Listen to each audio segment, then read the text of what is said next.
કોબીના કારણે એક છોકરીનું ખૂબ જ દર્દનાક મૃત્યુ થાય છે. તો આ કહાની છે એક 17 વર્ષની ઇલ્માની, જેને અચાનક જ માથાનો તીવ્ર દુખાવો ચાલુ થાય છે અને ઘરવાળા એને એક સામાન્ય બીમારી સમજે છે. કારણ કે માથું દુખાવું, તાવ આવું તો બધાને થતું હોય છે, પણ ઇલ્માની હાલત ખૂબ જ ગંભીર થઈ જાય છે અને એના કારણે એને તરત હોસ્પિટલમાં લઈ જવામાં આવે છે. જ્યારે એને હોસ્પિટલમાં લઈ જવામાં આવે છે, એના શરીરનો પૂરો ચેકઅપ કરવામાં આવે છે, ત્યારે જાણવામાં આવે છે કે એના મગજની અંદર બહુ બધી નાની નાની ગાંઠો થઈ ગઈ છે અને એ ગાંઠો એટલી બધી વધી ગઈ છે કે જેના કારણે એના મગજ પર પ્રેશર વધી ગયું છે અને એના કારણે એની હાલત ખૂબ જ ગંભીર થઈ ગઈ છે. તો ઇલ્માની આ વધતી જતી ગંભીર હાલતને કારણે ડોક્ટર એના મગજની સર્જરી કરવાનું કહે છે અને એ સર્જરી માટે તેને નોઈડાથી દિલ્હી લાવવામાં આવે છે. ડોક્ટર તેના મગજની સંપૂર્ણ તપાસ કર્યા પછી ખૂબ જ ગંભીર વાત જાણવામાં આવે છે.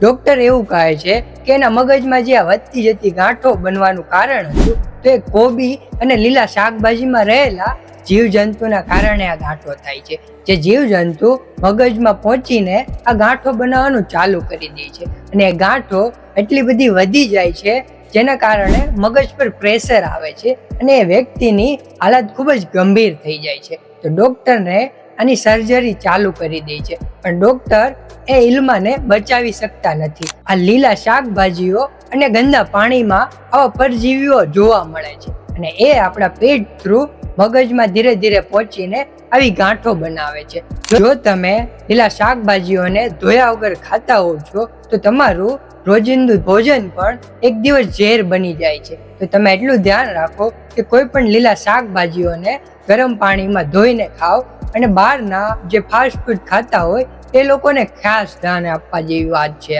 જેના કારણે તમે બીમાર પડી શકો છો અને તમારું મૃત્યુ પણ થઈ શકે છે. તો આ ગાંઠોનો કોઈ ઈલાજ નથી હોતો, એટલે તમે ખૂબ ધ્યાન રાખો. જો આ વિડીયોમાંથી તમને થોડી પણ જાણકારી મળી હોય તો કોમેન્ટ કરી શકો છો અને તમારી એક સારી કોમેન્ટ મને આવા સારા વિડીયો બનાવવા પાછળની તાકાત આપે છે. હું એવું નહીં કહીશ કે તમે લાઈક અને સબસ્ક્રાઇબ કરજો, પણ હું એટલું જરૂર કહીશ કે આ વિડીયોને જેટલો બને એટલા વધુ લોકો સાથે શેર કરજો, કારણ કે જો આ વિડીયોથી 2-3 લોકોનો પણ જીવ બચી જશે ને તો આ મારી મહેનત વસૂલ થઈ જશે. Thank you.